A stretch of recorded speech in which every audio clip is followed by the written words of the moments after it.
इसके बाद अपने बात करते हैं जीएसटी के बेनिफिट्स को लेके। जीएसटी एक विन विन सिचुएशन है पूरे होल कंट्री के लिए।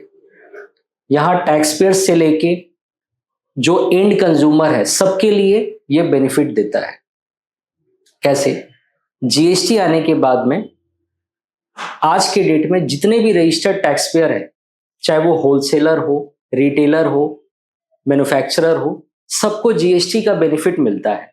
अगर वो जीएसटी में रजिस्टर्ड है तो वो जो भी प्रोडक्ट खरीदते हैं, जो भी सर्विस अवेल करते हैं, सब पे उनको इनपुट टैक्स क्रेडिट का बेनिफिट मिलता है। वो बेनिफिट मिलने की वजह से क्या होता है, उनके लिए कॉस्ट प्राइस कम हो जाता है। सपोज करिए 100 रुपए का अगर हमने कोई सामान 105 रुपया दे के, मतलब 5 रुपया जीएसटी पे करके अगर हमने कोई सामान खरीदा, तो हमारे लिए, अगर हम जीएसटी में रजिस्टर्ड है तो हमारे लिए वो कॉस्ट 100 रुपए का माना जाएगा। 5 रुपया तो बेनिफिट क्लेम कर ही रहे हैं।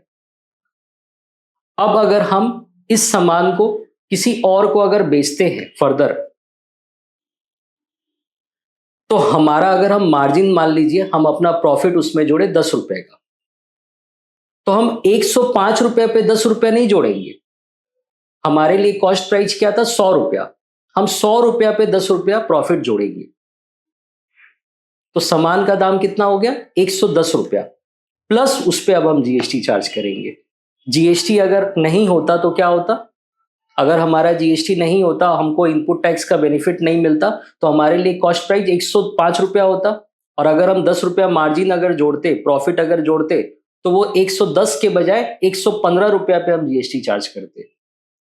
तो अल्टीमेटली क्या होता है, जीएसटी अगर सब कोई लिए हुए हैं, मैन्युफैक्चरर, डिस्ट्रीब्यूटर, होलसेलर, रिटेलर, तो एंड कंज्यूमर तक जाते जाते ये चेन में जितने भी सप्लायर लोग हैं, सब अपने वैल्यू एडिशन पे जीएसटी जोड़ते जा रहे हैं।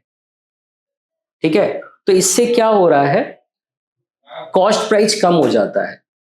जो सामान हो सकता है जीएसटी नहीं होने की वजह से या आईटीसी का बेनिफिट नहीं मिलने की वजह से 115 रुपए में बिकता प्लस जीएसटी, वो जीएसटी का आईटीसी बेनिफिट मिलने की वजह से 110 रुपया प्लस जीएसटी में बिक रहा है।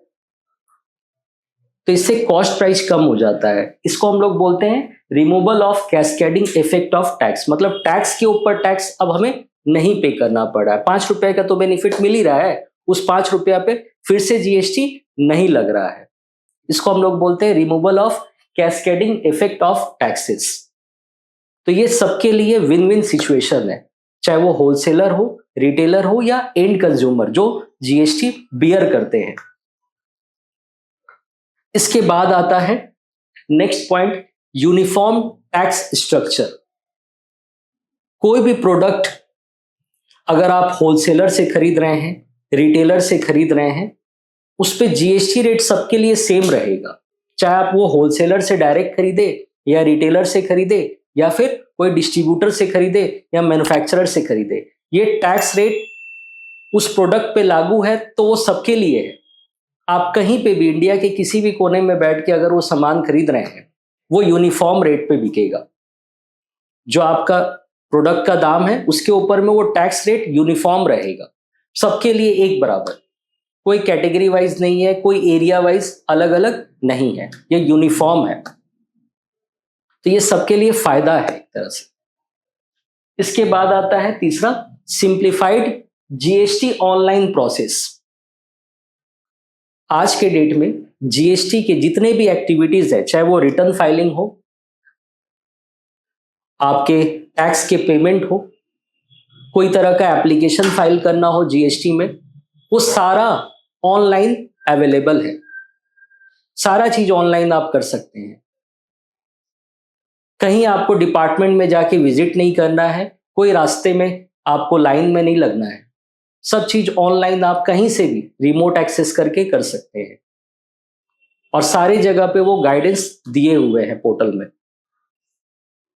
कहीं पे भी अगर किसी भी टैक्स पेयर को कोई दिक्कत आता है तो उसके लिए गाइडलाइंस वहां पे दिया हुआ रहता है पोर्टल में, कि कौन से रिटर्न को आप कैसे फाइल करेंगे, टैक्स का पेमेंट करना है कैसे करना है, सारे गाइडलाइंस ऑनलाइन में अवेलेबल रहते हैं। तो आजकल सारा चीज ऑनलाइन हो गया है और ऑनलाइन करने का मतलब उसमें आपको एक्स्ट्रा कोई आपको फीस वगैरह उसके लिए नहीं पेमेंट करना पड़ता है किसी को।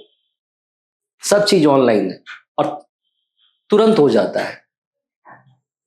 इसके बाद आता है चौथा, regulation of the unorganized sector. GST आने से पहले बहुत सारे ट्रेडर्स लोग ऑर्गेनाइज्ड वे में काम नहीं करते थे। हो सकता है उनके पास में उतना रिसोर्सेज नहीं है, वो अपना बुक्स ऑफ अकाउंट्स, उतना अपना डेटा प्रॉपरली मैनेज नहीं कर पाते थे। आज के डेट में अगर आप जीएसटी में रजिस्टर्ड हैं तो आपको उस हिसाब से ऑर्गेनाइज्ड होना होगा, क्योंकि जीएसटी रिटर्न फाइलिंग या कोई भी तरह का आप इंफॉर्मेशन अगर आप जीएसटी पोर्टल में देते हैं तो आपके पास में वो source of information properly organized way में मेंटेन करना पड़ेगा। तो पहले जो भी अलग अलग टैक्स पेयर लोग अनऑर्गेनाइज्ड वे में काम करते थे, जीएसटी आने के बाद में आज के डेट में उनको ऑर्गेनाइज्ड वे में काम करना ही पड़ेगा। ठीक है। इसके बाद लास्ट पॉइंट है, GST x tends the composition scheme for small businesses. GST में कुछ छोटे व्यापारियों के लिए भी सोचा गया है, उनके बारे में भी, कि भाई ठीक है, बड़े बिजनेसमैन की तरह वो उतना अपना बिजनेस ढंग से नहीं कर सकते हैं, तो उनके लिए कुछ राहत दिया जाए। तो उनके लिए एक कॉम्पोजिशन स्कीम बोल के एक लाया हुआ था, जिसके बारे में हम बताए भी थे थोड़ा। ये कॉम्पोजिशन स्कीम स्मॉल बिजनेसेस को देख के लाया गया है कि भाई ठीक है, वहां पे उनको कंप्लायंस थोड़ा कम करना पड़ेगा, थोड़ा तो राहत मिलेगा। तो इस हिसाब से जीएसटी में प्लान आउट करके सबके लिए कुछ ना कुछ बेनिफिट के बारे में सोचा गया है। ये कुछ 5 एसेंशियल पॉइंट्स थे जीएसटी के बेनिफिट्स के बारे में, जो मैंने आप लोगों के साथ में भी डिस्कस किया। ये अपना इंट्रोडक्शन चैप्टर था। अब इसके बाद हम लोग नए चैप्टर की तरफ बढ़ेंगे,